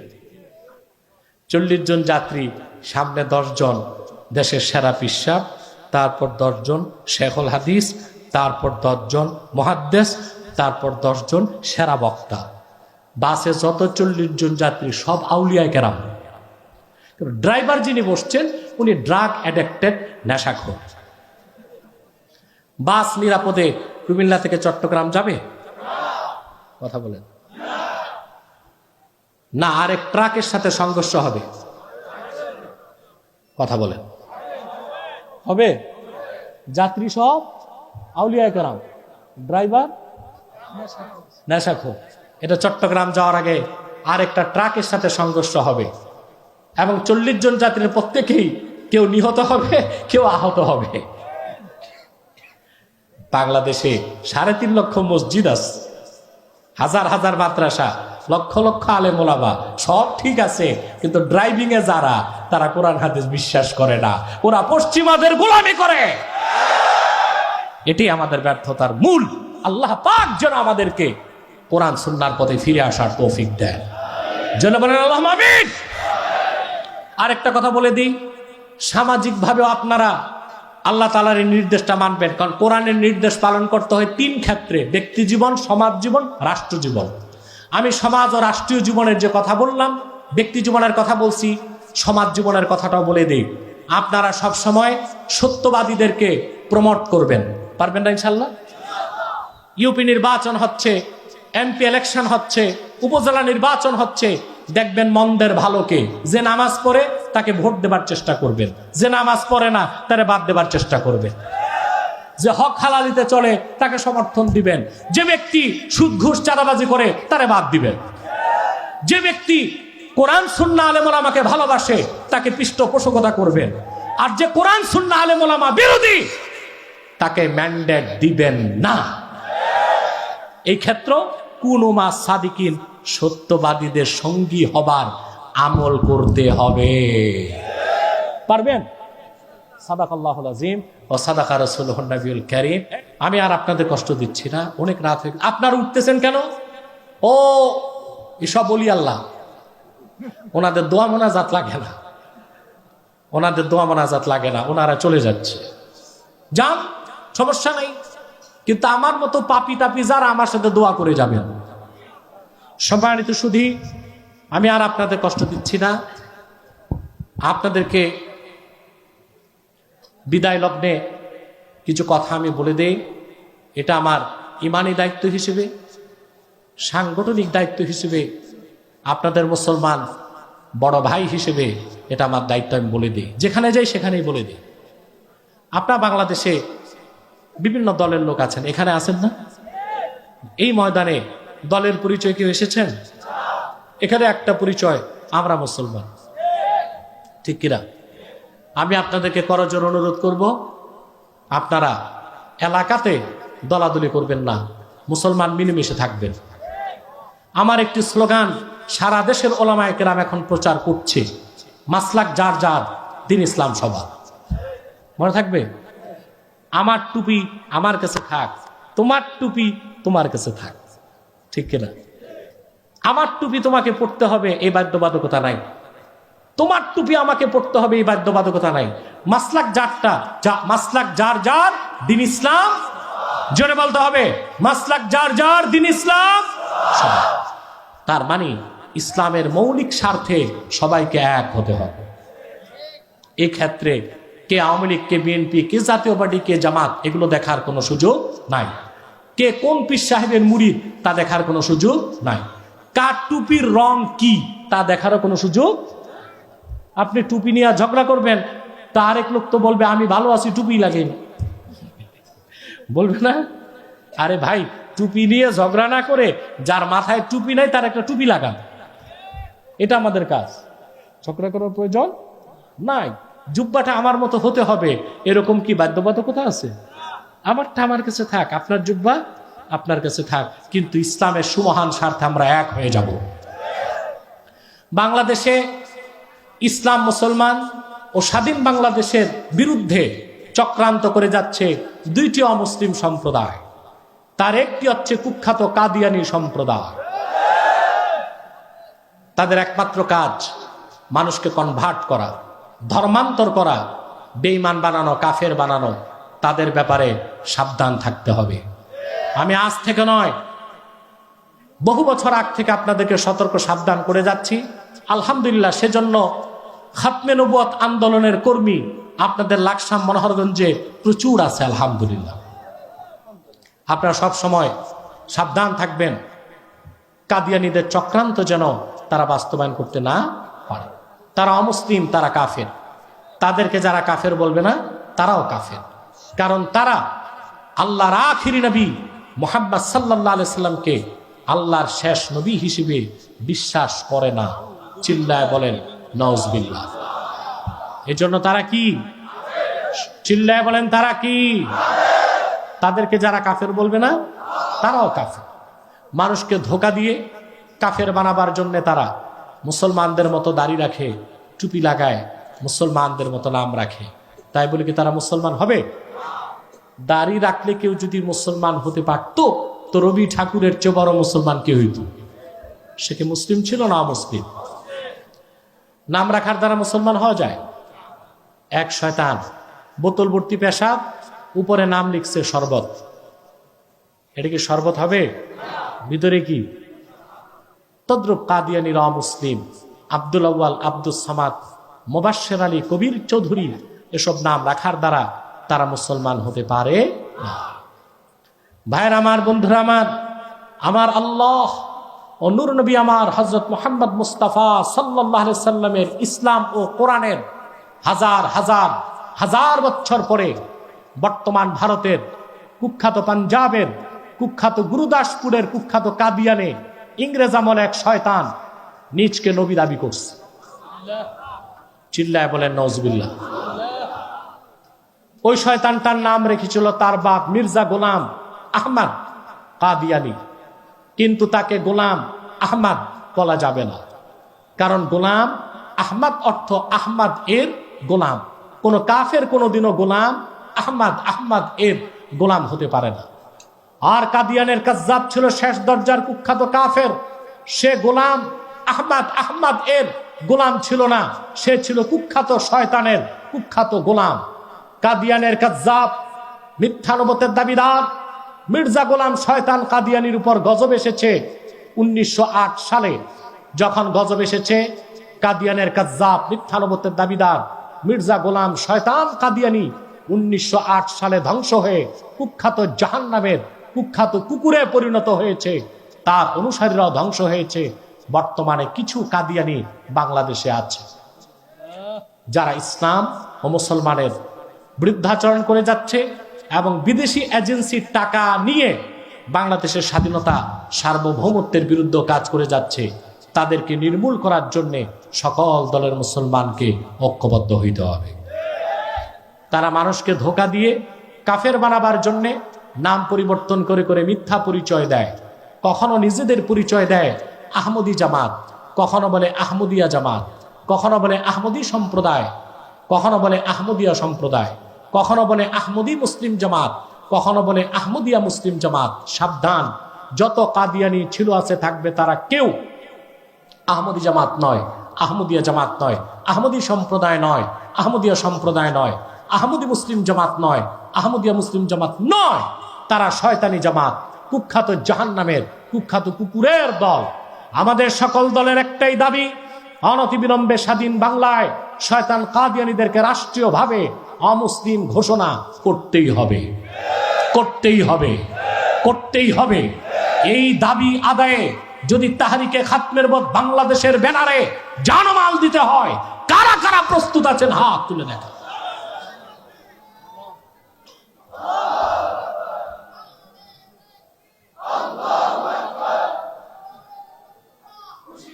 প্রিয় ভাই বন্ধুগণ, তাদেরকে অর্থনৈতিক সহযোগিতা করবেন না, তাদের পণ্যদ্রব্য কিনবেন না, মনে থাকবে? প্রাণ, সিজান, RFL, প্রথম আলো, ডেলি স্টার, কালের কণ্ঠ, এগুলো তাদের, এগুলো ধরবেন না, কিনবেন না, বেচবেন না, মনে থাকবে? আরেকটি অমুসলিম সম্প্রদায় ইসলাম মুসলমান বাংলাদেশের স্বাধীনতা সার্বভৌমত্বের বিরুদ্ধে কাজ করে যাচ্ছে, তারা হচ্ছে খ্রিস্টানদের একটি শাখা, তাদের নাম ঈসাই তরিকা। কি না? তারা বলে যে তারা মুসলমান, কিন্তু বলে তারা ঈসার উম্মত মুসলমান। ঈসার উম্মত কি মুসলমান না খ্রিস্টান? দুঃখ পাবেন শুনলে, বর্তমানে বাংলাদেশে তাদের সংখ্যা 9.5 লক্ষ পার হয়েছে। তাদের এক নেতা কানাডা থাকে, কানাডা এক বিশ্ববিদ্যালয়ে হিস্ট্রি ডিপার্টমেন্টের প্রফেসর, আমি তার নাম বলবো না, গত রোজায় সে আমার কাছে পরাজিত হয়েছে ডিবেটে। আপনারা দেখে নেবেন রোজায় যে আলোচিত ডিবেটটা হয়েছে, কথা বুঝতে পারছেন? তারা হচ্ছে ঈসাই তরিকা। তারা প্রথমেই মানুষকে পথভ্রষ্ট করে যে কথাটা বলে মুসলমানকে, যে কোরআন মানলেই চলে, হাদিস মানার কোনো দরকার নাই। অথচ হাদিস অস্বীকারীরা নিঃসন্দেহে কাফের। এই ঈসাই তরিকা খ্রিস্টানদের চক্রান্ত থেকেও দেশ রাষ্ট্রকে, মুসলমান দেশ ও রাষ্ট্রকে বাঁচাতে আপনাদেরকে অগ্রণী ভূমিকা রাখতে হবে। সেজন্যে তাহরিকে খাতমে নবুয়ত বাংলাদেশ আপনাদেরকে নেতৃত্ব দিবে। প্রস্তুত আছেন না আল্লাহর রহমতে? আমি আর কথা বেশি আর বলার প্রয়োজন নাই। তাহরিকে খাতমে নবুয়ত বাংলাদেশ মনোহরগঞ্জ থানা কমিটি কাজ করে যাচ্ছে আলহামদুলিল্লাহ। আমি বিশেষ করে আমাদের সেক্রেটারি ছিলেন আমার দাদা হুজুর রহমতুল্লাহ, খুবই মহাব্বতের মুরিদ। আব্বা হুজুর রহমতুল্লাহ খুব মহব্বত করতেন। আমাদের উপদেষ্টা ছিলেন ফখরুল ইসলাম মজনু ভাই, আপনাদের হাটির পাড়েন, তিনি ইন্তেকাল করেছেন কয়েক মাস আগে। আমি তার জন্য দোয়া চাই, আল্লাহ যেন তাকে জান্নাত নসিব করেন। আসুন আমরা মোনাজাতের আগে আমরা একটু দরুদ সালাম পড়ব, যেন আল্লাহ তাআলা আমাদের দোয়াকে কবুল করেন। মহব্বতে সাল্লাল্লাহু আলা মুহাম্মাদ। সিঙ্গেল মাইক দাও, সিঙ্গেল মাইক। সাল্লাল্লাহু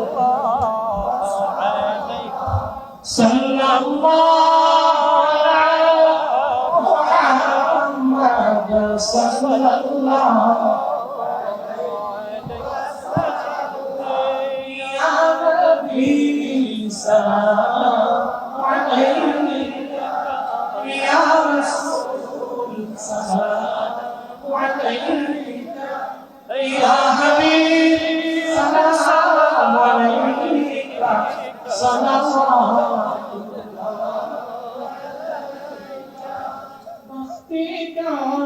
चमके सितारा हाजिरी का हो इशारा देख कर रोज़ा प्यारा फिर कहे हम खादिम तुम्हारा या नबी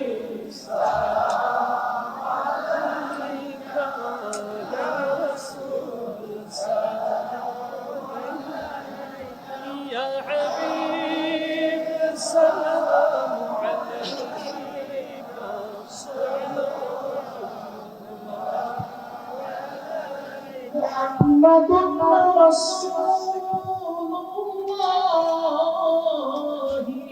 صلى الله عليه وسلم ختم الله به النبوة وحكم لا نبي بعده يا نبي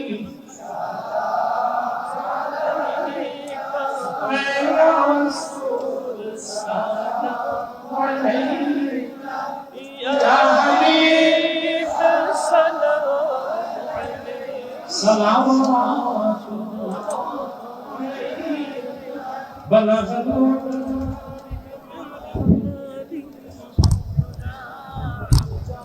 কে পাকড়ি নেবে? হাসুনাত জামিয়া খিসালিহি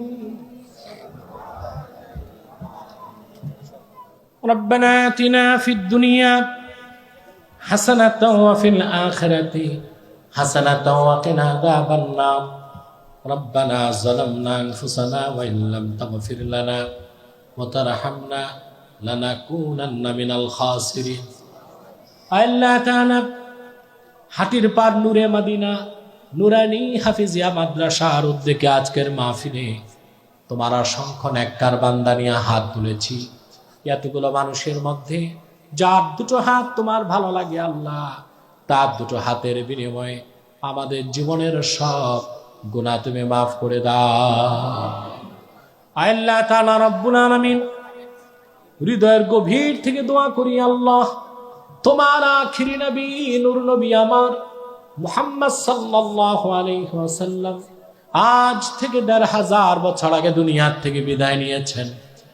হায়াতুন নবী হিসেবে জান্নাতুল ফেরদাউস রওজা মুবারকে বিশ্রাম নিয়েছেন।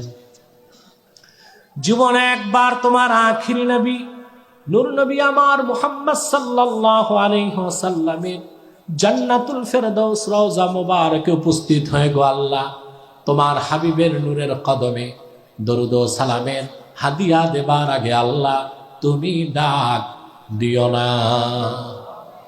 আল্লাহ তাআলা একবার বা একাধিকবার যারা সোনার মদিনায় নূরের মদিনায় যেতে পেরেছি আল্লাহ, জীবনে বারবার তোমার আখিরি নবী নূর নবী আমার মুহাম্মদ সাল্লাল্লাহু আলাইহি ওয়াসাল্লামের নূরের শহর মদিনাতুল মুনাওয়ারা জিয়ারতের জন্য তাদের কপালটা খুলে দাও। আল্লাহ তাআলা রব্বুল আলামিন, হৃদয়ের গভীর থেকে দোয়া করি আল্লাহ, তোমার আখিরি নবী নূর নবী আমার মুহাম্মদ সাল্লাল্লাহু আলাইহি ওয়াসাল্লামের নূরের চেহারা মোবারক স্বপ্নে একবার দেখে গো আল্লাহ, জান্নাত ওয়াজিব হবার আগে তুমি ডাক দিও না। একবার বা একাধিকবার যারা তোমার আখিরি নবী নূর নবী আমার মুহাম্মদ সাল্লাল্লাহু আলাইহি ওয়াসাল্লামের নূরের চেহারা মোবারক স্বপ্নে দেখার সৌভাগ্য লাভ করেছে আল্লাহ, জীবনে বারবার দেখার জন্য তাদের কপালটা তুমি সোনার কপাল বানায় দাও। আল্লাহ তাআলা, আমাদের অনেকের বাবা নাই, অনেকের মা নাই, অনেকের বাবা মা একজনও নাই। যত মানুষের বাবা মা দুনিয়ার থেকে বিদায় নিয়ে অন্ধকার কবরে চলে গেছে আল্লাহ, সকল মুসলমান বাবা মার কবরকে আল্লাহ তুমি জান্নাতের বাগান বানায় দাও।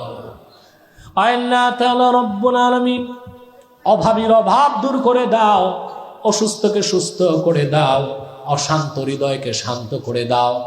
আল্লাহ তাআলা হাটির পার নূরে মদিনা নুরানি হাফিজিয়া মাদ্রাসার জন্য যারা জায়গা দিয়েছে রব্বুল আলামিন, ধন দিয়ে সহযোগিতা করেছে, মন দিয়ে খেটেছে, তাদের প্রত্যেকের খেদমতকে তুমি কবুল করে নাও, ধনমনকে কবুল করে কাল কিয়ামতের দিন তাদেরকে আজরুন আজিম ব্যবস্থা দিয়ে দিও, আজরুন আজিম তাদের জন্য তুমি বরাদ্দ করে দিও।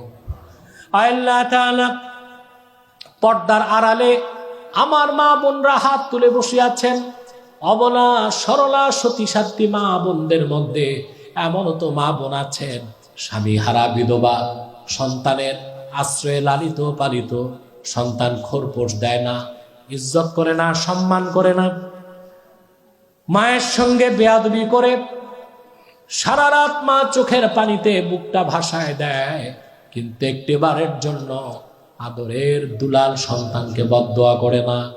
এরকম যত মা হাত তুলেছে রব্বুল আলামিন, তাদের সন্তানগুলোকে তাদের পায়ের ভৃত্য বানায় দাও। আমার যে সব বোনের বিয়ে হয় না, তাদের প্রত্যেককে এক একজন ইমানদার চরিত্রবান সক্ষম যুবকের দ্বারস্থ করে দাও। আল্লাহ, মাহফিলে যুবকের সংখ্যা সবচেয়ে বেশি, এই যুবকগুলোকে তুমি কোরআনের পথ দেখায় দাও, তাদের প্রত্যেককে আলোকিত জীবন দান করো, তাদের সিনার মধ্যে তোমার কোরআনের ভালোবাসা তুমি গেঁথে দাও।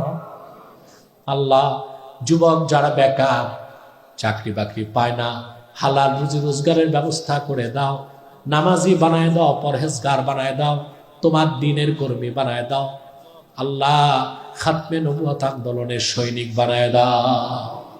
আল্লাহ, তাদের প্রত্যেককে হেফাজতে রাখো, আসমানি দুনিয়াবি বালা থেকে মুসিবত থেকে রব্বুল আলামিন এই মাদ্রাসাকে কবুল করে নাও। এখান থেকে আল্লাহ আলেমে হাক্কানি রব্বানি তৈরি হবার ব্যবস্থা করে দাও। আল্লাহ আমাদের মুশকিলাতকে আসান করে দাও, নেক হাজাত ও চাহাতকে কবুল করে নাও। ভাইরা আমার, 1 মিনিট সময় ছেড়ে দিলাম। চক্ষুটা বন্ধ করুন, দিলটা নরম করুন, মাথাটা নত করুন। আল্লাহর আখিরি নবী নূর নবী আমার মুহাম্মদ সাল্লাল্লাহু আলাইহি ওয়াসাল্লামের ওসিলা ধরে আল্লাহর কাছে চান, যা চাইবেন তাই কবুল হয়ে যাবে। যদি পারো রে ভাইরা 2 ফোঁটা চোখের পানি সদকা করে দি।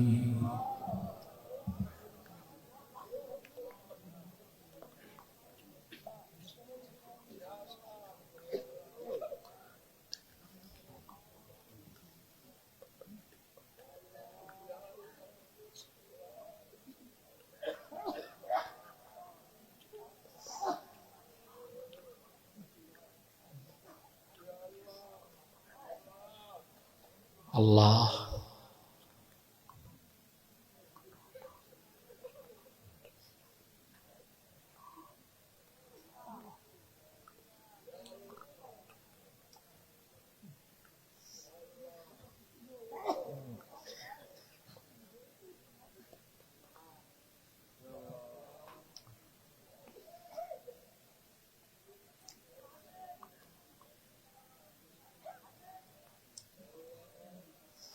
আল্লাহ বিশ্বকে ন্যাক হায়াত দারাজ করে।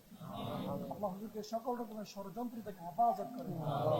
আল্লাহ হুজুরের খেদমতকে সারা দেশ বিশ্বব্যাপী কবুল করে।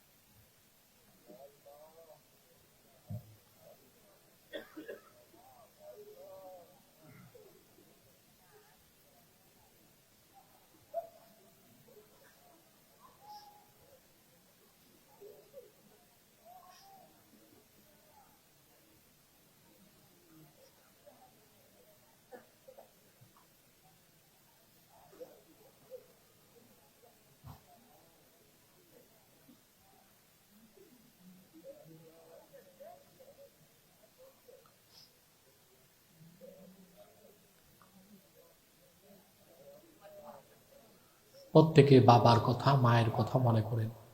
জীবনে কত অন্যায় গুনাহ করেছেন, আল্লাহর কাছে আত্মসমর্পণ করেন।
اللهم إنا نتوسل إليك بوسيلة حبيبك المحترم نبيك الخاتم سيدنا إمامنا محمد بن عبد الله نبي الله رسول الله صلى الله عليه وسلم الذي أكملت به قصر النبوة وحكمت لا نبي بعده وأعلنت في القرآن بالبرهان أن محمدا صلى الله عليه وسلم خاتم النبيين والمرسلين قبل 15 سنة وصلى الله تعالى على خير خلقه نبينا محمد نور الله وعلى آله وصحبه أجمعين برحمتك يا أرحم الراحمين